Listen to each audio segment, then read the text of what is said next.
This project, this book project by Phaidon has one great strength, which is to look at the artworks rather than looking at style and looking at history, which is very much a fetish that writers invent. There are a range of things that make works of art remain in the general imagination in terms of the impact such works have had on the discipline of artistic production.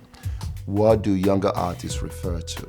Who do they look at? What sort of works do they pay attention to? I'm very grateful, for this invitation to consider, because it's been a very interesting process from which I learned a lot, because it made us think about, more singular works of art. What are the singular works of art which really we remember, which are the singular works of art which matter, which are the singular work of art which are urgent. The first line of Ernest Gombrich's History of Art begins by saying there is no such a thing as history of art, there is only a history of artists, he says. I think actually there is only a history of artworks.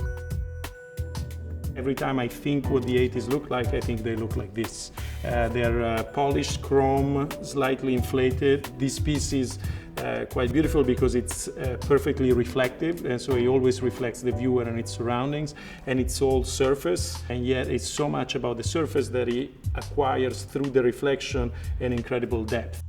The upper room is, in a sense, a set of paintings that is really set in a space that one could sort of think of as a chapel. And there are obvious classical references to Leonardo da Vinci's The Last Supper in Milan. But here, I think the combination of the idea of the sacred and the profane in the work really creates an amazing sensorial and also somatic, impact when you enter into the installation.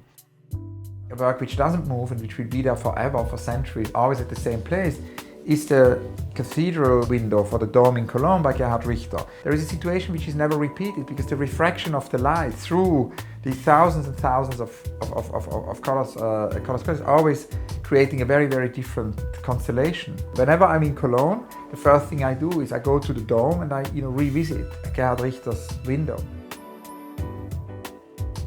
What the artist did was quite simple and beautiful. He transformed the gallery into a restaurant where pad thai would be cooked every day for the duration of the exhibition, and people would go there and have lunch or dinner for free for the entire duration of the exhibition. It is probably one of the most radical gestures of that decade, and it's beautifully radical because it's also gentle. It's one of those revolutions that doesn't happen with a direct confrontation, but it actually happens with an act of generosity. And in a gallery where usually people are invited to pay when they want something. I think the greatest shock of contemporary art is that you don't get it, and that's part of what